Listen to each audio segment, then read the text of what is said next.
Okey, baru-baru ni Profesor Fellow Majlis Profesor Negara, Profesor Dr. Teo Kok Siong, dia ada mengatakan bahawa ahli Parlimen Seputih YB Teresa ni, dia dalam sistem penafian apabila sesuatu yang benar dalam isu sekolah vernacular, yang mana majoriti pelajar-pelajar sekolah mereka menyebar sentimen perkauman dan merendahkan masyarakat Melayu dan bangsa-bangsa lain dalam negara kita.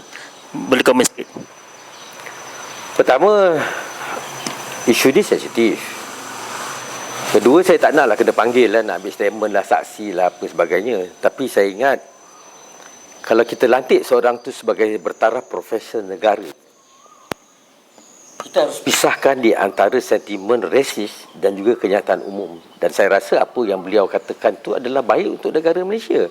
Because kita kena faham, negara Malaysia ni adalah negara majmuk. Dan untuk pengetahuan umum, satu-satunya negara dalam dunia yang ada vernacular sistem pelajaran sekolah ialah di Malaysia.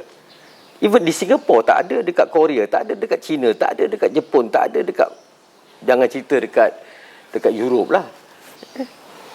Dan kita tahu beluntur bulu memang daripada kecil kan, anak-anak lah. Tapi saya nak terangkan lah, bukan semua yang benar itu boleh diperkatakan. Saya tengok, saya baca detail apa yang dia tulis dan dia cakap. Saya rasa ada kebenarannya. Teresa Kok, dia sebagai ahli politician, dia pun ada tanggungjawab kepada bangsa dia, parti dia. Sebab itu saya kata, dia bercakap dalam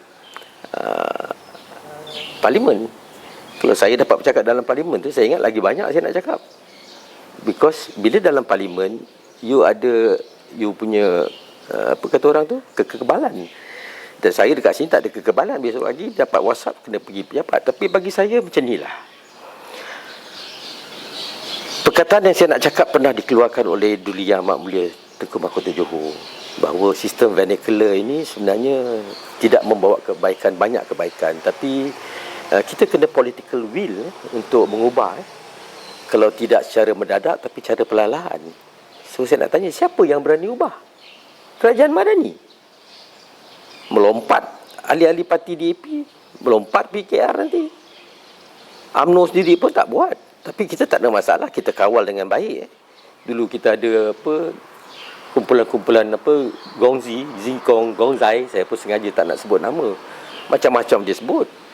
Dulu kita ada ISA, orang takut sikit, sekarang kita dah tak ada. So bagi saya tetap kita lihat di Sarawak lah. Sarawak, saya selalu ambil contoh Sarawak. Because bagi saya Sarawak, dia manage differently daripada pemikiran kita yang cara norms.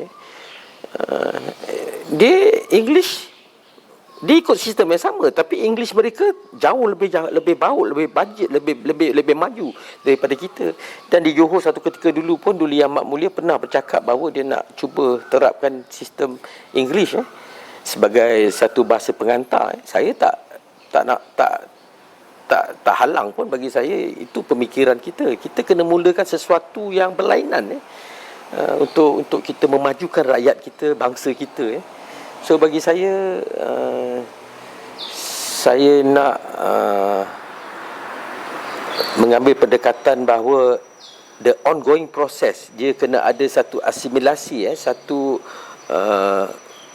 persetujuan bersama supaya perkara ini tidak boleh diteruskan sehingga bila-bila. Kerana satu yang saya nak sebut ialah, walaupun tak berani nak sebut, saya nak sebut juga bahawa jurang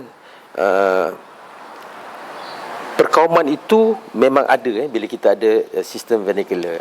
Ini yang saya nak sentuh. Dan Duli Yang Maha Mulia Yang di-Pertuan Agong dalam ucapan pembukaan hari itu pun ada sentuh supaya kita adakan sedikit adjustment supaya jurang ini dapat dirapatkan.